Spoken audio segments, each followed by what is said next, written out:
में मिल जाए तो भोजन प्रसाद बन जाता है, और भक्ति अगर पानी में मिल जाए तो पानी चरणामृत बन जाता है। नमस्ते दोस्तों, मैं हूं आरजे कार्तिक। एक बड़ी छोटी सी कहानी। एक गांव के बाहर झोपड़ी में महात्मा जी रहते थे, और उनकी झोपड़ी से कुछ दूरी पर एक और झोपड़ी थी जिसमें एक परिवार रहता था। महात्मा जी दिन भर राम नाम की धुनी जो है लगा के रखते थे, राम राम राम राम जपते रहते थे, ढोलक पर बड़ा कीर्तन करते थे। और वो जो परिवार रहता था उसके मुखिया को लगता था कि इससे हम डिस्टर्ब हो रहे हैं, परेशान हो रहे हैं। तो एक दिन उससे रहा नहीं गया, वो दौड़ के गया और बाबा जी से लड़ाई करने लगा कि आप ये क्या दिन भर राम राम राम राम जपते रहते हैं, राम जी क्या आपको भोजन देते हैं? बाबा जी ने कहा मुझे तो भोजन मेरे राम जी देते हैं। उस आदमी ने कहा लेकिन मुझे नहीं देते, मुझे नौकरी पे जाना पड़ता है, काम धंधा करना पड़ता है, सोने को जैसे समय नहीं मिलता, आप दिन भर बजाते रहते हैं, वो करते रहते हैं। तो महात्मा जी ने कहा कि तुम भी राम राम जपो, तुम्हें भी मिलेगा।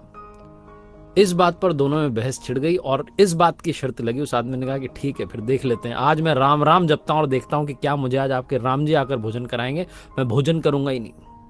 बाबा जी ने कहा ठीक है। तो बाबा जी के साथ बैठ करके वो राम राम राम राम जपने लगा। फिर उसे लगा कि घर जाऊंगा तो बीवी जो है भोजन करा देगी जबरदस्ती, माँ भी है घर पर, वो कहेंगी खाना पड़ेगा, तो क्या करूं। तो वो जंगल में जाकर के राम राम राम राम जपने लगा।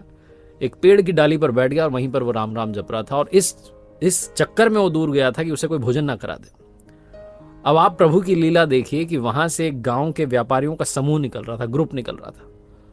उन्हें भी भूख लगी थी, तो उस पेड़ के नीचे रुक गए, अपने साथ में खाना बनाने का सारा सामान लाए थे, तो भोजन बनाने लगे।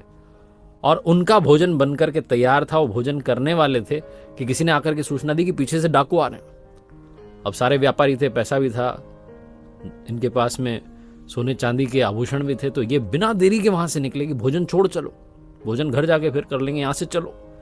ये चले गए। वो गर्मा गर्म भोजन बन करके वहां तैयार था। डाकू जब उस जगह आया तो उन्होंने देखा कि बड़ी स्वादिष्ट जो है महक आ रही है और बड़ा अच्छा जो है भोजन बन के तैयार है, लेकिन जिसने बनाया वो खा के क्यों नहीं गया। तो डाकुओं के सरदार ने अपना दिमाग लाया कि हो सकता है ये हम सबको एक साथ मारने की साजिश हो, किसी ने जहर मिला दिया वो भोजन में। तो सारे डाकुओं ने कहा बिल्कुल सरदार आप सही कह रहे हैं, ढूंढ लेते हैं किसने ये किया है। तो आसपास वो इलाका ढूंढने लगे, उन्हें कोई दिखा नहीं। डाकुओं के सरदार ने ऊपर की तरफ देखा तो उसे पेड़ पर बैठा हुआ आदमी दिख गया जो राम राम जप रहा था, लेकिन भोजन नहीं करना चाह रहा था। डाकुओं के सरदार ने कहा ये रहा वो कलाकार जिसने साजिश की है, उतारो इसको नीचे।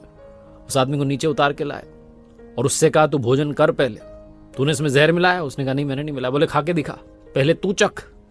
उसने कहा मैं नहीं खा सकता हूं, क्योंकि उसने तो अंदर से प्रण ले रखा था, शर्त लगा रखी थी बाबा जी से कि मैं आज खाऊंगा ही नहीं। डाकुओं ने एक लठ मारा, बोला खा। उसने कहा मैं नहीं खाऊंगा। डाकुओं के सरदार ने कहा अगर तू जब तक नहीं खाएगा तुझे लठ मारते रहेंगे, तुझे भोजन करना ही पड़ेगा, और पहले खा के दिखा कि ये सही है कि नहीं है।